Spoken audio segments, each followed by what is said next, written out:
চীনের বৈদ্যুতিক গাড়িতে ৩৮.১% শুল্ক আরোপ করেছে ইউরোপীয় কমিশন। তবে এক্ষুনি নয়, জুলাইয়ের ৪ তারিখ থেকে সিদ্ধান্ত কার্যকর হবে।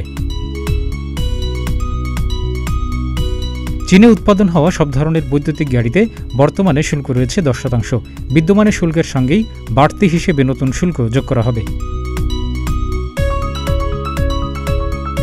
ব্রাসেলস বলছে, চীনা প্রতিষ্ঠান বিওয়াইডি অটোকে ১৭.৪%, গিলিকে ২০% এবং সেইককে ৩৮.১% শুল্ক দিতে হবে।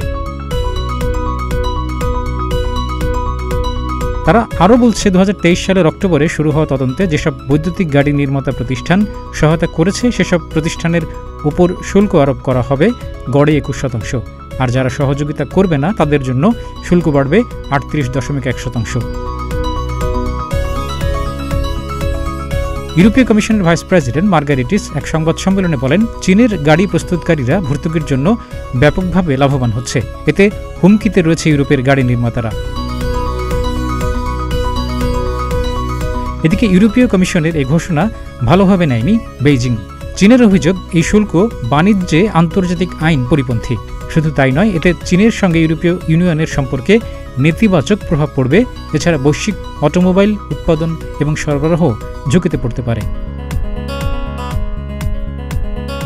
এরই মধ্যে এই সিদ্ধান্তের সমালোচনা করেছেন ইউরোপীয় ইউনিয়নভুক্ত কয়েকটি দেশের রাজনীতিবিদরাও। জার্মানির যোগাযোগ মন্ত্রী ভলকার উইসিং বলেন, এই সিদ্ধান্ত বেইজিংয়ের সঙ্গে বাণিজ্য যুদ্ধের কারণ হতে পারে। জার্মানির কোম্পানি এবং পণ্য ইউরোপিয়ান কমিশনের শুল্কের কারণে এরই মধ্যে ক্ষতিগ্রস্ত হয়েছে।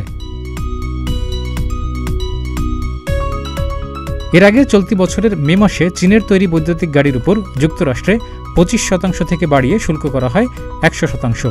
যুক্তরাষ্ট্রের পরই চীনের বিরুদ্ধে এ ব্যবস্থা নিচ্ছে ইউরোপ।